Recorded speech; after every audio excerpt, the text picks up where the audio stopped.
সবসময় বলিদান চায়। কিসের বলিদান?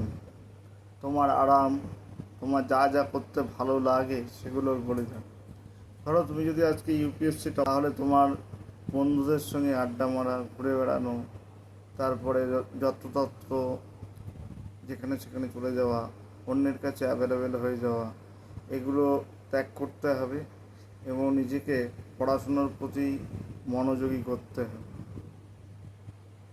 তুমি যদি মনে করো যে আমি সমস্ত কিছু করব, আমার ডেলি লাইফস্টাইল যেমন আছে তেমন থাকবে, কিন্তু আমার জীবনে এক বিরাট পরিবর্তন আসবে, তা কোনোদিনই আসবে না, কখনোই আসবে না। কারণ তুমি আজ যা করছো, তুমি আজ যা করছো, তাহলে যদি তাই করো, আর ভবিষ্যতে যদি তাই করো, ফলাফল তাহলে একই আসবে। তোমার জীবন ধারণ, তোমার জীবন চেতনায় কোনো প্রকার পরিবর্তন আসবে না, তোমার লাইফস্টাইলে কোনো প্রকার পরিবর্তন ঘটবে না। আর কেউ জীবন কাঠি দিয়ে তোমার জীবনকে পরিবর্তন করে দিতে পারবে না। তোমার পরিবর্তন তোমাকেই আনতে হবে।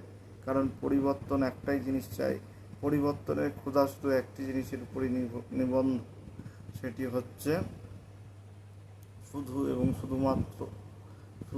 শুধুমাত্র হচ্ছে একটি জিনিস, যেটা তোমার কাছে আছে, তোমার আত্মবিশ্বাস, তোমার চাওয়া, তোমার চাহিদা। তুমি নিজের আজ থেকে 5 বছর পরে তুমি নিজেকে কোথায় দেখতে চাও, 5 মাস পরে কোথায় দেখতে চাও, 5 দিন পরে কোথায় দেখতে চাও। তোমার অবস্থান যদি প্রতি সিদ্ধান্তে সামান্যতম পরিবর্তন হয়, তাহলেই জানবে তুমি সফলতার পথে আছো। যদি যে পথে তুমি হাঁটছো সে পথে যদি তোমার কেউ সমালোচনা না করে, তাহলে জানবে তুমি একটি ভুল পথে হাঁটছো।